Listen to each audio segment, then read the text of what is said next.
Hello प्यारे बच्चों, स्वागत है आपका आज एक और नए वीडियो में, जहां हम कक्षा 4 की रिमझिम से पार्ट 2 पढ़ेंगे। जैसा सवाल वैसा जवाब। बादशाह अकबर अपने मंत्री बीरबल को बहुत पसंद करता था। बीरबल की बुद्धि के आगे बड़ों की कुछ नहीं चल पाती थी। इसी कारण कुछ दरबारी बीरबल से जलते थे। वे बीरबल को मुसीबत में फंसाने के तरीके सोचते रहते थे। अकबर के एक खास दरबारी ख्वाजा सरा को अपनी विद्या और बुद्धि पर बहुत अभिमान था। बीरबल को तो वे अपने सामने नीरा बालक और मूर्ख समझते थे, लेकिन अपने ही मानने से तो कुछ होता नहीं। दरबार में बीरबल की ही तूती बोलती और ख्वाजा साहब की बात ऐसे लगती जैसे नक्कार खाने में तूती की आवाज़। ख्वाजा साहब की चलती तो वे बीरबल को हिंदुस्तान से निकलवा देते, लेकिन निकलवाते कैसे? एक दिन ख्वाजा ने बीरबल को मूर्ख साबित करने के लिए बहुत सोच विचार कर कुछ मुश्किल प्रश्न सोच लिए। उन्हें विश्वास था कि बादशाह के उन प्रश्नों को सुनकर बीरबल के छक्के छूट जाएंगे और वह लाख कोशिश करके भी संतोषजनक उत्तर नहीं दे पाएगा। फिर बादशाह मान लेगा कि ख्वाजा सरा के आगे बीरबल कुछ नहीं। ख्वाजा साहब अचकन पगड़ी पहनकर दाढ़ी सहलाते हुए अकबर के पास पहुंचे और सिर झुकाकर बोले, बीरबल बड़ा बुद्धिमान बनता है, आप भी उसकी लंबी चौड़ी बातों के धोखे में आ जाते हैं। मैं चाहता हूं कि आप मेरे 3 सवालों के जवाब पूछकर उसके दिमाग की गहराई नाप लें। उस नकली अक्ल बहादुर की कलई खुल जाएगी। ख्वाजा के अनुरोध पर अकबर ने बीरबल को बुलाया और उनसे कहा, बीरबल परम ज्ञानी, ख्वाजा साहब तुमसे 3 प्रश्न पूछना चाहते हैं, क्या तुम उनके उत्तर दे सकोगे? बीरबल बोले, जहां पनाह जरूर दूंगा, खुशी से पूछें। ख्वाजा साहब ने अपने 3 सवाल लिखकर बादशाह को दे दिए। अकबर ने बीरबल से ख्वाजा का पहला प्रश्न पूछा, संसार का केंद्र कहाँ है?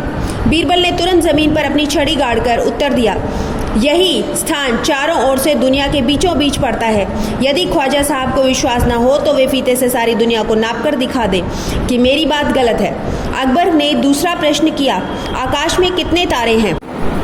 बीरबल ने एक भेड़ मंगवाकर कहा, इस भेड़ के शरीर में जितने बाल हैं उतने ही तारे आसमान में हैं। ख्वाजा साहब को इसमें संदेह हो तो वे अपने बालों को गिनकर तारों की संख्या से तुलना कर ले। अब अकबर ने तीसरा सवाल किया, संसार की आबादी कितनी है? बीरबल ने कहा, जहाँ पनाह संसार की आबादी पल पल घटती बढ़ती रहती है, क्योंकि हर पल लोगों का मरना जीना लगा ही रहता है। इसलिए यदि सभी लोगों को एक जगह इकट्ठा किया जाए तभी उनकी गिनकर ठीक ठीक संख्या बताई जा सकती है। बादशाह तो बीरबल के उत्तरों से संतुष्ट हो गया, लेकिन ख्वाजा साहब नाक मुँह सिकोड़कर बोले, ऐसे गोल मोल जवाबों से काम नहीं चलेगा जनाब।